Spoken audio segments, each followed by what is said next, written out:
আসসালামু আলাইকুম, কেমন আছেন আপনারা? আশা করি ভালো। তো ইবাদত বন্দেগী করছেন, অনেকে ঘুমের থেকে ওঠেন নাই। কথা হইল আগেকার রাজা বাদশাগুলো, এই যে আমি রাজার বাড়িতে আছি, জগদল জমিদার বাড়ি, এরা যে মানুষের অত্যাচার করতো, স্বৈরাচার ছিল, এরা কিন্তু ধ্বংস হয়ে গেছে। রাজারা যাওয়ার পরে যারা এই দেশের কিছু জ্ঞানী ব্যক্তি ছিল, এরা গরিবরে যারা অত্যাচার করছে, গরিবরে কিন্তু প্রচুর অত্যাচার করছে।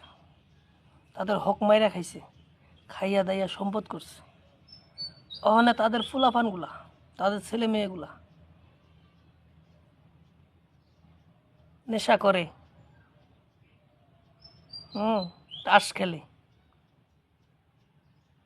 তাদের ছেলে মেয়েগুলা এগুলা করে। কেউই গরিব মানুষের ঠগায়া ভালো কাজ করতে পারে নাই। তারা গরিব মানুষকে ঠগায় না, তারা নিজেই ঠকছে।